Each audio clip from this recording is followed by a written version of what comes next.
자, 이 김경재 이 국민혁명당 후보가 10월 달에 쓴 글인데, 우리가 여기서 박근혜라는 사람이 얼마나 정치적인 사람인지를 읽어야 돼요.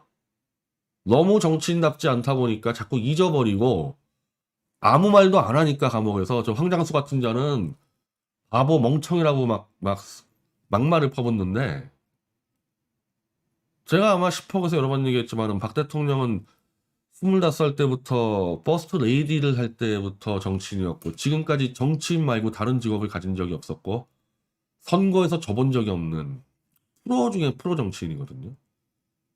그래서 낄 판과 안 낄 판을 정확히 구분해서 움직인단 말이에요.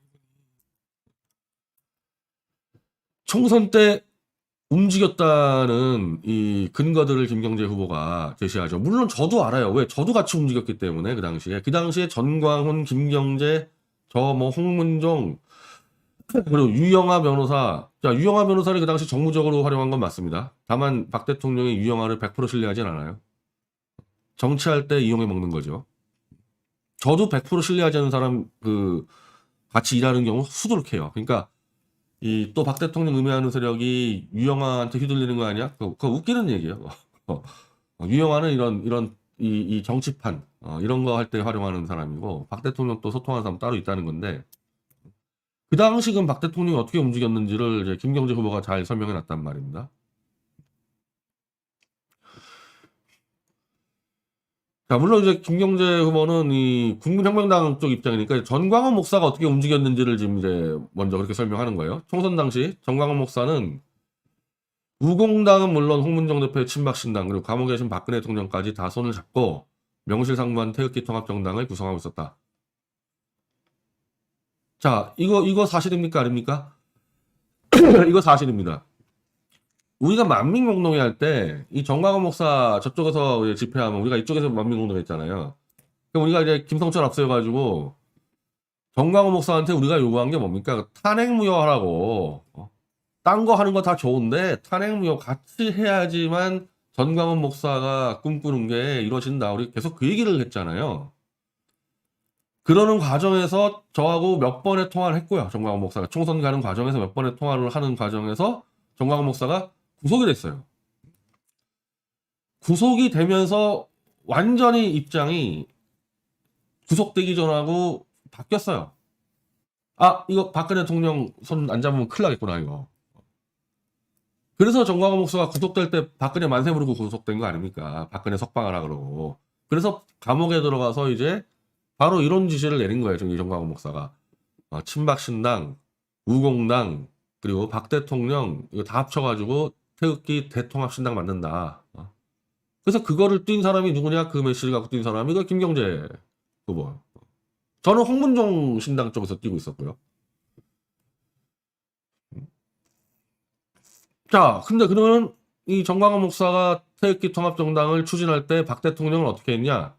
박 대통령은 유영하를 시켜가지고 강용석 그리고 뭐 저 등등 여러 명들을 이렇게 컨택을 해서 우공당을 확장을 시키겠다. 우공당의 이 조원진, 홍문종을 지역구로 보내고 거기에 더 크게 모을 수 있는 사람 이인호 대사를 짚었단 말이에요. 이인호 대사를 앉혀서 전광훈 세력하고 통합해라.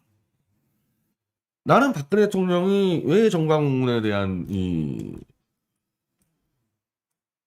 애착? 아니면 필요성? 뭐 정치인으로 따지면은 자기가 감옥에 있는 상황에서 전광훈 정도의 조직과 자금력을 가진 보스는 없거든요. 본인이 선거를 많이 치러봤기 때문에 조직과 자금력이 필요한 걸 아는데 그거를 만들 수 있는 사람이 없는 거예요. 전광훈 말고는. 그래서 전광훈 목사가 기본적으로 박 대통령에 그렇게 좋은 얘기 많이 안 했었지만 프로 정치인 입장에서 전광훈의 이 조직과 자금이 필요하니까 전광훈하고 손을 잡으려고 유영하한테 지시를 했고, 그래서 저 김세희가 이 수시로 전광훈 목사한테 광훈이 그 새끼, 광훈이 그 인간, 이거 뭐 완전 막말을 퍼붓잖아요. 제가 정광훈 목사 비판할 때 제가 언제 정광훈 그따위로 얘기했습니까? 난 그 사람 잘 되라고 얘기를 하는 건데, 가세현 놈들은 그냥 광훈이 그 새끼 해가지고 그래서 내가 그 기억이 나는데 유영아가 김세희한테 전광훈 욕하지 말라고 박 대통령이 선택한 사람이다. 그 말까지 했었어요. 자, 근데 이게 진행이 되니까 놀래가지고 이거를 막으로 뛰어들어온 자가 바로 조원진과 우리공화당 마적대들. 마적대들이 우리공화당.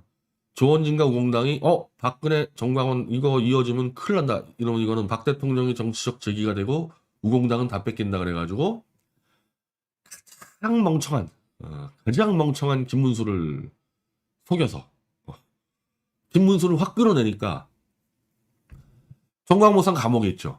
정광모산은 자기가 당을 만들어냈는데 감옥에 끌려가 있지. 법적인 당대표가 김문수지. 김경재 총재는 고문밖에 안 되지. 이게 김문수가 막 그냥 조원진하고 같이 하겠다 하니까 정광훈 목사가 만들어 놓은 정치 조직이 다 한 방에 끝나버린 거 아니에요. 이게 무너져 버렸단 말입니다. 이게. 이렇게 되니까 박근혜 대통령 입장에서는 정광훈 자체도 감옥에 있고 정광훈 당은 자신의 말을 거역하고 배반한 조원진이가 뺏어갔고 나머지는 이제 미약한 홍문종 신당하고 김경재 요거밖에 없으니까 에라 손대 박 대통령 그 지는 게임 안 하겠다는 거거든요. 지금은 박근혜 대통령이 정치에 함부로 손댔다가 지면 끝장이 나기 때문에 딱 손 떼고 태극기 세력 심판해버렸지 않습니까? 그래서 총선 때 그렇게 박 대통령하고 주로 정광훈 목사 쪽이랑 긴박하게 돌아갔었단 말이에요. 그걸 정확히 알고 있는 사람이 김경재 후보하고 저하고 몇 명이에요. 홍문종 씨하고 몇 명 있는 건데. 그럼 지금은 아니 근데 지금은 그대로 있어요. 정광훈 목사 세력이 그대로 온전하게 있고 어떻게 보면은 총선 때보다도 더 박 대통령 입장에서는 편한 게 정광훈 목사는 자기 사람이 아니잖아요. 김경재 총재는 박 대통령의 특보 출신이고 자유총연맹 총재도 선거로 총재가 됐지만 사실상 박 대통령의 영향력으로 당선된 거기 때문에 그리고 김경재 총재는 단 한 번도 본인이 박 대통령 사람이라는 걸 부인을 한 적이 없어요. 박 대통령 구속되고 뭐 이제는 뭐 조중동의 막 칼럼에 박근혜 이제 정치적 힘이 떨어졌다. 이준석이 같은 놈은 아예 자기보다도 이제 뭐 아래다만 이따위로 떠들고 있을 때 김경재 후보는 단 한 번도 자기가 박 대통령 사람이라는 걸 부정한 적이 없단 말이에요. 그러면 전광훈하고 직접 이 스트레이트로 얘기하는 것보다 김경재 후보하고 통하는 게 훨씬 더 쉽죠. 뭐 막말로 자기 부하니까 자기 부하. 그러니까 정광훈 목사 세력에서 소통하기가 훨씬 더 쉬워졌단 말입니다. 지금 상황이. 그리고 홍준표.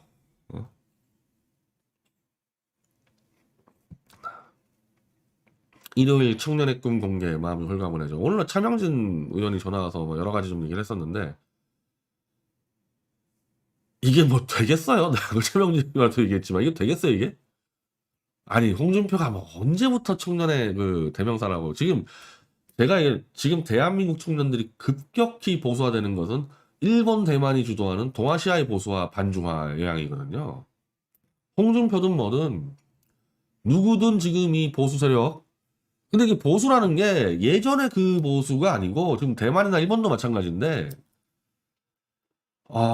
예전에 우리 쪽 보수 그냥 가만히 있는 아무것도 안 하는 보수 뭐 조갑제나 뭐 정규제식의 보수가 아니고 지금 나오는 대만 일본류의 보수는 국가주의야 국가주의.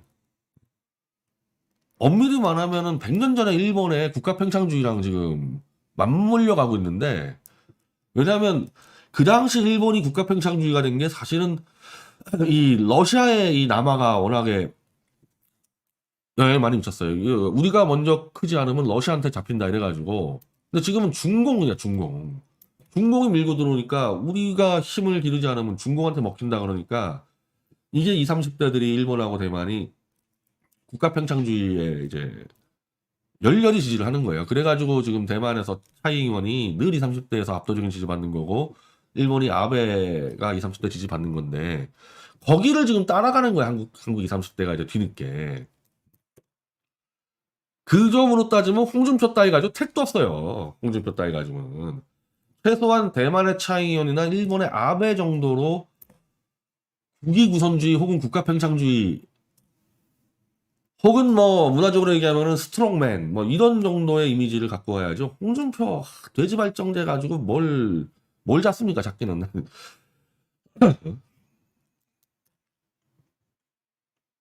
저는 그래가지고 지금 이 지금 현재에서 20, 30대들의 이 숨겨진 이른바 표심 혹은 정치색, 저는 그걸 터트려줄 사람은 최대집이라고 봐요.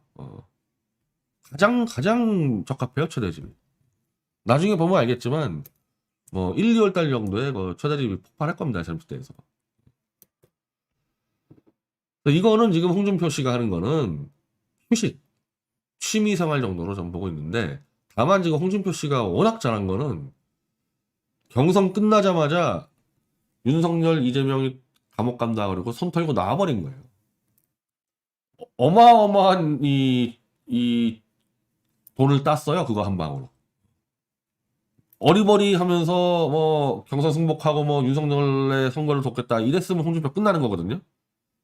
근데 그냥 한 칼에 한마디로 범죄자 2명의 승부, 검찰 마음대로 결정하는 승부, 검찰을 장악한 문재인이가 마음대로 움직이는 선거에 난 관심 없다. 거기서 돈을 왕창 땄기 때문에 이런 거 하면서 돈 좀 잃어도 그래도 많이 가졌어요. 그래도 많이 가졌어요. 이거 하고 한 달 내내 이거 하다가 들어누워 있어도 문제가 없을 정도로 홍준표 씨는 큰 자산을 확보했기 때문에, 그럼 박근혜 대통령이 노리겠죠. 박 대통령은 어차피 석방이 된다 하더라도 본인이 예전처럼 막 그냥 모든 선거구를 가서 할 수 있는 입장은 아니기 때문에 손발들이 필요한데, 홍준표의 지금 이 정치적 상징적 자산이 워낙 돈을 많이 따놨기 때문에 박 대통령 입장에서는 활용 가치가 충분하다고 본인이 계산을 할 겁니다. 그럼 홍준표 입장에서는 뭐냐? 아니 그러면 여기서 대선에서 손가락 빨고 있어요? 두 놈 다 감옥 갈 때까지? 아니 문제는 두 놈 다 감옥을 홍준표 예상보다 더 빨리 간다니까, 감옥이. 이재명이 먼저 가고 윤석열이는 감옥까지는 안 가더라도 그냥 반병신 돼가지고 동네 그냥 불황자 돼가지고 얻어맞고 다닐 텐데, 그때 홍준표 여기서 이러고 다닌다고?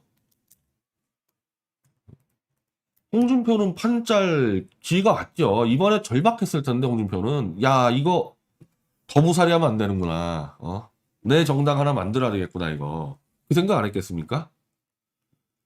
그러면 박 대통령의 좀 힘을 받아가지고 정당 하나 만들 수 있죠. 물론 그렇게 되면 결국 오너가 박 대통령 아니냐 이렇게 될 수가 있겠지만은, 박 대통령이 현역 정치인 뛸 때만큼 그 당을 뭐 완전히 구청장 하나까지 장악하겠습니까? 상황, 이름 그대로 상황이어서 큰 거 몇 개 결정하지 뭐. 당장 지자체 선거 있잖아요. 그리고 재보선도 있고 대선에. 그런 문제들까지 박 대통령이 뭐 다 장악하겠어요? 홍준표 입장에서는 박근혜라는 엄청난 이제 거의, 홍준표가 현재로서 한 중소기업이라면 박 대통령은 재벌인데 중소기업이 재벌에 그냥 투자를 받는 거 아니에요. 박 대통령이 콜할 때 그거 안 하면 이제 홍준표는 이제 끝나는 거죠. 이제 홍준표는 바로 이렇게 이런 걸 하는 거지. 계속 이제 이 한 청년들 한 열댓 명 데리고 이거 하는 거고, 박 대통령이 콜 딱 들어왔을 때 탁 치고 나가서 아마 신당 만들면은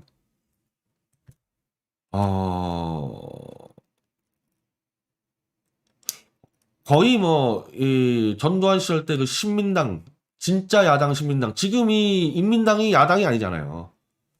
특히 그 이준석이 김종인이 저거는 저 먼저 문재인이 그 따까리들 아닙니까 이거. 윤석열 마찬가지고. 그러니까 진짜 야당을 만들어서 거기서 이제 1인자가 되는 기회를 홍준표가 마다할 이유가 없죠.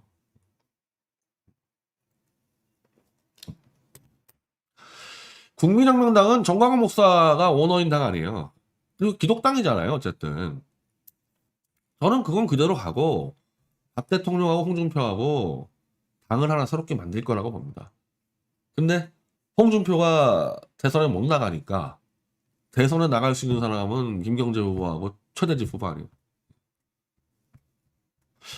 안철수도 좀 끼울 필요 없다고 봐요. 안철수 끼울 필요가 없는 게, 그냥 박 대통령이 나와버리면은 탄핵무효가 아니면 다 빠져야 되거든요. 그럼 나는 김경재 후보가 이른바 노장년층하고 이렇게 표를 얻을 거고 최대집 후보가 1, 2월 달에 20, 30대 표를 폭발시킬 건데 그때 둘이서 경선을 하든 뭐 단판을 했든 정리하면 되는 거예요. 그럼 정광훈 목사의 조직력, 물적 자금 플러스 홍준표의 그 정치적 상징성에 있는 플러스 박 대통령의 또 정치적 자산 거기서 나오는 후보가 얼마를 얻을 것 같습니까? 표를? 30%는 기본 나오는 거 아니에요? 30%는?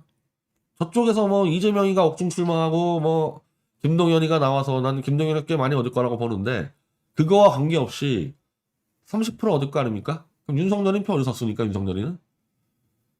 윤석열이는 이제 그냥 수직 추락이에요. 수직 추락. 다만 후보 그만두면 100% 감옥 가기 때문에 후보를 못 그만두고 그냥 계속 가는 거죠. 저 1% 나오든 2% 나오든. 이게 한 두 달 뒤 얘기야. 두 달 뒤 얘기. 2년 뒤 얘기하는 게 아니에요. 2년 뒤 얘기하는 게 아니고 두 달 뒤 얘기하고 있는 거고 제가 이거 언제부터 얘기했어요. 얘기를 지금. 이 구도를.